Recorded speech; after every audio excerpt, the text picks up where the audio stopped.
Okay, I think we'll make a start. Today's lecture is about phase field modeling, and I warn you it's going to be a little bit difficult. Now, you've got your lecture notes which contain everything, so if you want, you can just pay attention to what I'm going to say. Okay? Until now, we've dealt with the kinetics of transmission by looking at a precipitate inside a matrix, and there is this interface between the matrix and the precipitate. On one side we identify the precipitate, on the other side we identify the matrix, and this is effectively a two-dimensional object which separates the precipitate and the matrix. And then we work out free energies, kinetics, etc. Right? So this is the conventional way of dealing with growth kinetics. But supposing that we could represent the entire system by a parameter which we call the order parameter, phi, which is the order parameter. So we are plotting that along here. And when the order parameter has a value 0, it represents the precipitate. When it has a value 1, it represents the matrix. And when it's in between, it represents the position of the interface. Okay? So the order parameter is simply a way of describing the state that we are referring to. Then, supposing we could find a function g which represents the free energy of the entire system, or the free energy at a particular point as a function of the order parameter. Then if we integrate that g over the entire volume of the material, then we have a complete description of the free energy of that system. Yeah? And then we could model kinetics by minimizing that free energy and letting the system evolve according to the minimization of free energy. So we have just one parameter to describe the whole system, which is the order parameter. Of course, it varies with position. We would be able to calculate the free energy as a function of that order parameter and integrate that over the whole volume so we get the total free energy. And then all we have to do is minimize the free energy to allow the system to evolve. And the interface itself can be regarded as a phase, effectively. And in this model, it can be a wide interface or a very sharp interface. So you can define the thickness of the interface. So for example, when we talk about spinodal decomposition, where you have a composition wave propagating through the system, you know, whenever you have variations in composition, that's like having a soft interface, an interface which is spread out. Yeah? So you can even deal with diffuse interfaces in a model like this. So just to summarize, we will represent the entire assembly of precipitate, interface and matrix with an order parameter phi, which has a value of 0 when it's the precipitate and a value of 1 when it's the matrix, and the interface is at 0.5, phi equals 0.5. So this is the order parameter. We want to work out the kinetics of reaction, so we want to know how phi evolves with time. And it makes sense that the rate at which the order parameter changes will be related to how much the free energy, the g, changes as a function of the order parameter. So if the g doesn't change at all with the order parameter, then obviously the order parameter is not going to change, right? Does that make sense? And this is effectively a proportionality constant. Now, I'm going to state to you what this free energy functional g looks like, and then I'm going to explain to you how to derive it. And the derivation is quite long. Okay? So I wouldn't expect you to reproduce the derivation in the exam, but you do need to understand it if it's going to sink into your brain. Yeah? So I will go through the derivation even though it is lengthy. And this is what we are going to try and demonstrate. That supposing we have a completely homogeneous system in which phi has the same value everywhere. Okay, so let's say phi corresponds to chemical composition. If the composition is the same everywhere, then I can define the free energy as G0, which will be the same everywhere. So if the system is homogeneous, then this is our free energy, G0, with the subscript 0. But if the system is heterogeneous, that means we have variations of composition or crystal structure, Then we have to have this additional term here, which depends on the square of the gradient of the order parameter. That means you've got a gradient of composition. This term here depends on the square of that gradient. And this is called the gradient energy coefficient. And effectively, that's like having a soft interface energy. And of course, we need to integrate this over the entire volume of material so that we have the total free energy functional. A functional is simply a function of a function. And when we differentiate that with respect to phi and multiply by m, we get the rate of change of microstructure. Okay. So that's the basic principle. I haven't explained to you how I got to this equation, but I will do so in a second. But do you understand the basic concept of phase field modeling? So you don't locate an interface here, there, and everywhere. You simply define this functional, and you work out the rate at which the order parameter changes, and that automatically gives you the microstructure, because you're heading towards the minimum in G. Okay? So that's the basic concept of phase field modeling. And we'll now go on to develop an expression for the free energy of a heterogeneous solution. So I'm going to focus on spinodal decomposition because we have very clear variations of chemical composition. It's no longer homogeneous. And we've been drawing these free energy curves and free energy surfaces, and they were all for homogeneous phases. That means where everything is uniform. Now we are going to derive a free energy expression for a system which is not homogeneous. So there are variations of chemical composition. In principle, there can be variations of crystal structure or even strain. But we'll focus on chemical composition. So the question is, for chemical composition, how does the free energy depend on concentration gradients? So everybody happy with the concepts? Okay. It's very easy. We've done solution models to find the free energy of a homogeneous solution. We are now going to find the free energy of a heterogeneous solution, which has variations of composition. Right, what is this? It's a Taylor expansion, and we're doing it about x equals 0 in this case. So what I'm going to do is, we've got composition gradients and we've got gradients of gradients. In other words, we've got dc by dx, which is a gradient of composition if x is distance, and we've got d squared c by dx squared, which is telling you how fast the gradient is changing. So we're not assuming that the gradient is uniform either. So we've got two variables for which I need to express g as a function of. Okay? Both dc by dx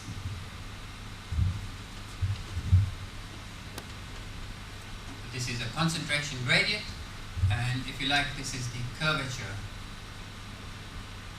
of that. Okay? So it's how the gradient varies with distance. And for brevity, I'll label this as y and this as z. So these are the two variables, and I need to express g as a function of these two variables. In this case, we have just one variable, x. I need to do a Taylor expansion for two variables. So how do I do that? Well, this is it, but let's just go through it. Okay? So we've got the g as a function of y and z, and just like we have j0, we have first here g0, okay, the first term, which is assuming that everything is homogeneous. Then we look at the second term, which has the derivative here and that. So we have plus, and the second term will become y into, so that y corresponds to this here.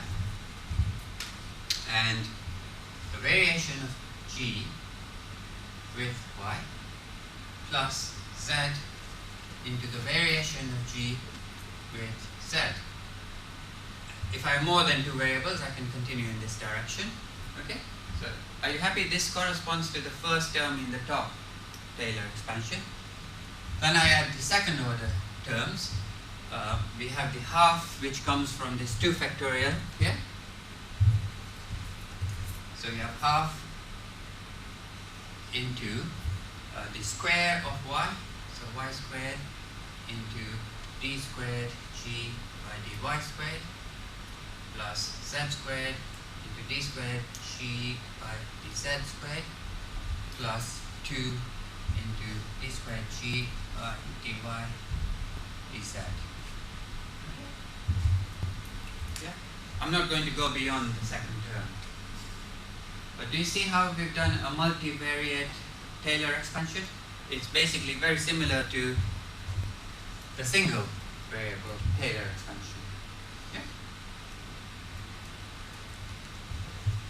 Now things will get algebraically complicated because I'm going to substitute for y, I'm going to use dc by dx, and for z, I'm going to use d squared c by dx squared. But I need to do that in order to simplify things. So instead of y, I will write dc by dx.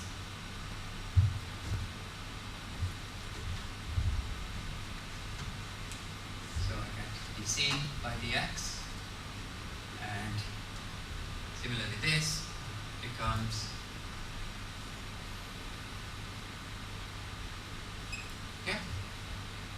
instead of z, I will write d squared c by dx squared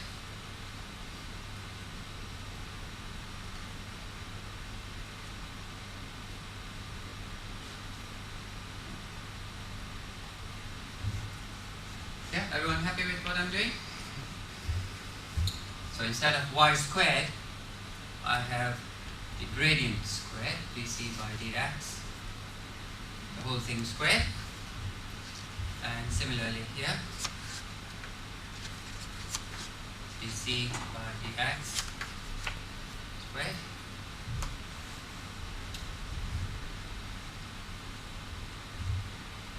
d squared c by dx squared and d squared c by dx squared, whole thing squared.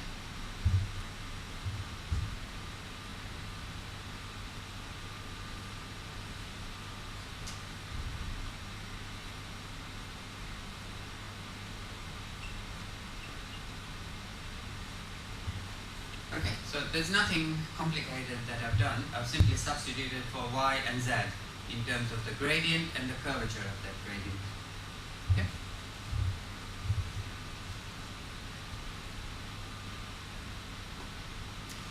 Actually, I forgot. There's a mistake here, isn't it? Because there's a yz missing here. Okay, so I need to add that. So 2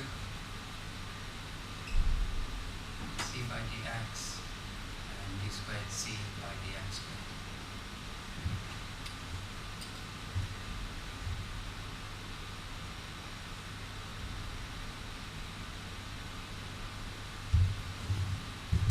So we've done a Taylor expansion of the free energy in terms of the gradient and d squared c by dx squared.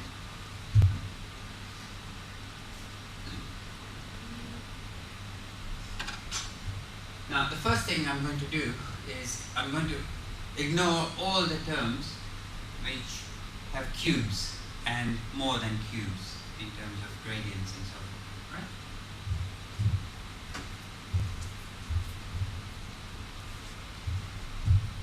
So this term, which has a dc by dx and d squared c by dx squared, I'm going to delete that term.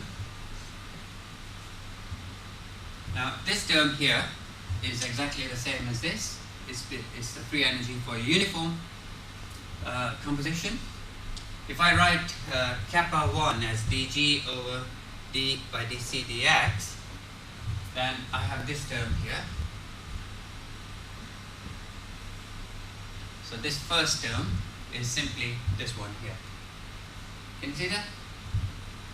I've simply replaced everything except dc by dx by kappa 1. Right?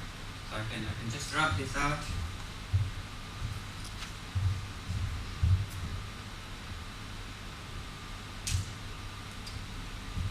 Write that. Yeah.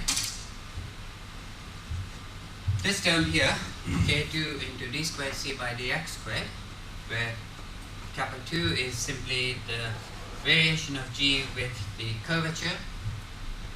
So I can rub this term out here.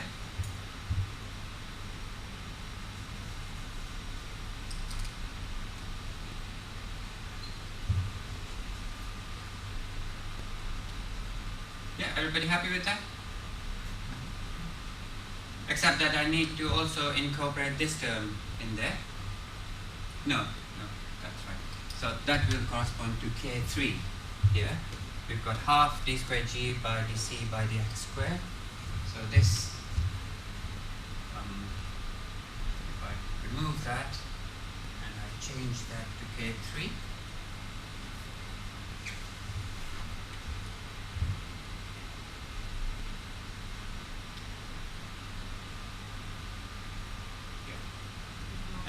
and this also, yeah, this term, let me see, is really a part of this term. Yeah, it's got the same form, d squared g by that. So I can get rid of that term, and we've ended up with an equation which looks like this. Okay, so the free energy is a function of the gradient, the curvature of the gradient, and the gradient squared. Okay? Why were you able to drop out the third order equation? We are simply saying that, look, the gradient may not be so large. If the gradient is not very large, you can drop the higher order terms. Now, of course, if it is large, then you can't. Okay, so it's just Yeah, it's just a Taylor expansion. Now, have a careful look at this, alright? This is the free energy, and this is the gradient of concentration. This is how the gradient varies with position, and this is simply the square of the gradient. Is there any way I can simplify that, alright? Remember that free energy is free energy.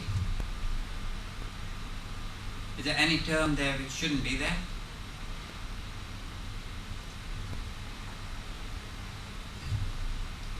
So think about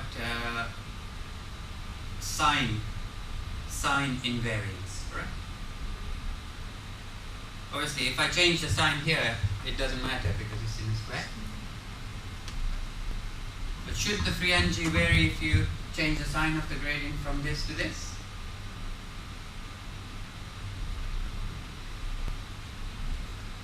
It shouldn't, should it? Because, I mean, that's just a definition of coordinates. Right? If I redefine my coordinate, then I shouldn't get a different free energy. So this term also disappears. Okay. Does that make sense? Free energy should not be a function of the sign of the gradient. Okay.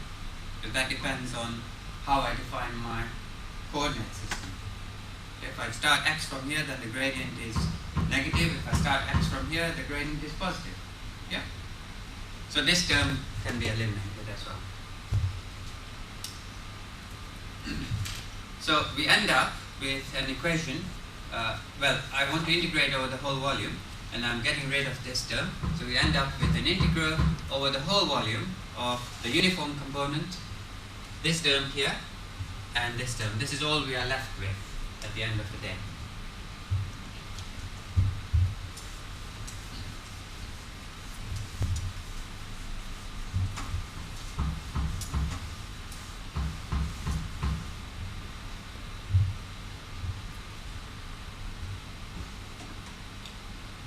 Okay, let's simplify this further, because we've got two of these terms, and the equation that I showed you earlier only had the square of the gradient. Yeah. You know, if I go back and show you this equation, we don't have a term in d squared c by dx squared. We just have the square of dc by dx here. Okay.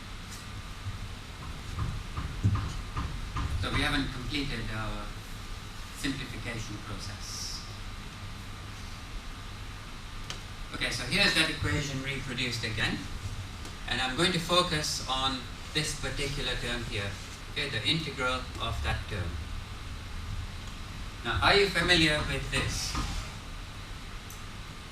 Integration by parts. Okay, so you've got the integral of u and the derivative of v with respect to dx, then you can write it as the product of u and v less the integral of u dash v into dx. So this is a mathematical, what do you call it, a mathematical statement, yes, that's right, which can be proved, that if you want to integrate u v dash with respect to x, then that's equal to uv minus the integral of u dash v dx. So if you define this as u and this as v dashed, then what is v? dc by dx, that's right. So the first term here is u, and this is v, which is the integral of d squared c dx squared, minus, we need u dashed, correct? So u, remember, is k2. What is u dashed equal to? Yeah, that's very good. I thought you might say dk2 by dc, but you correctly said dk2 by dx. Okay. But I'm going to write this as that is equivalent to dk2 by dc into dc by dx. Okay. So if I take dk2 by dc and one of those dc's by dx's, then that's equivalent to dk2 by dx. And of course, the v is again dc by dx, so we have a square here. Can I get rid of anything there?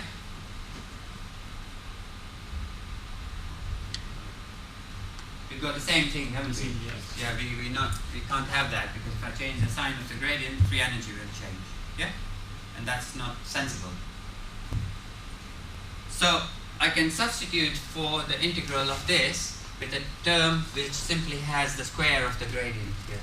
Okay? So this term becomes very similar to this term. Yeah? So I've got rid of the d squared c by dx squared part by doing this integral.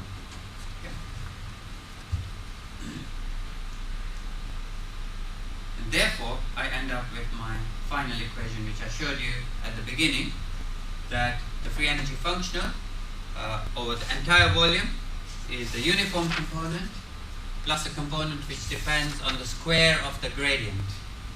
So this is the square of the gradient, and in our case we are talking about a composition gradient, so that will be the square of the composition gradient, and this is the parameter which contains all these, okay, the K3s and so forth, which we call the gradient energy coefficient. And that is effectively like having an interface energy in a system which is not homogeneous.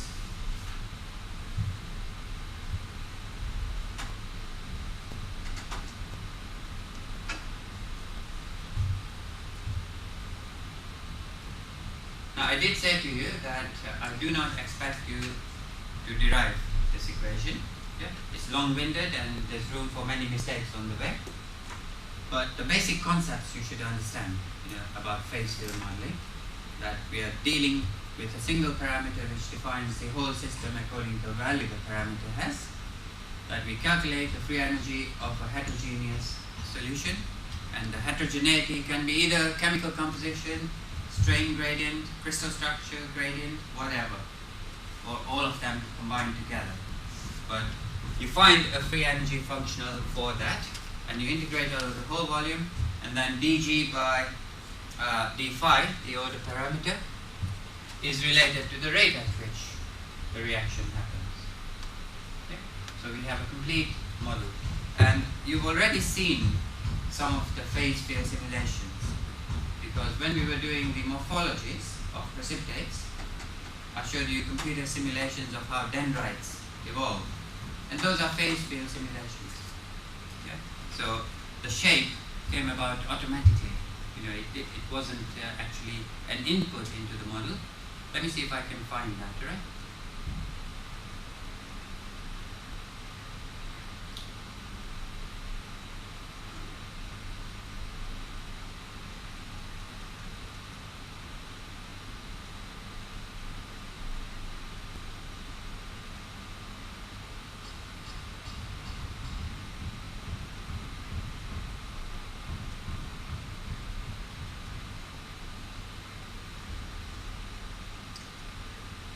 Where did I put them?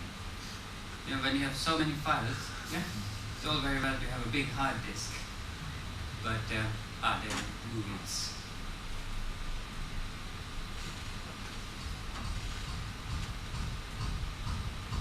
Okay, so this was one of the movies that I showed you.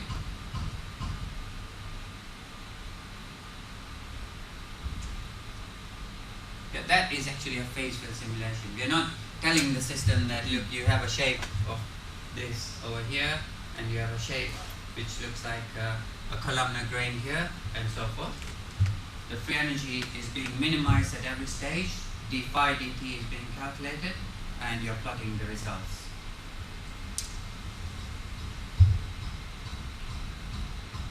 When we go to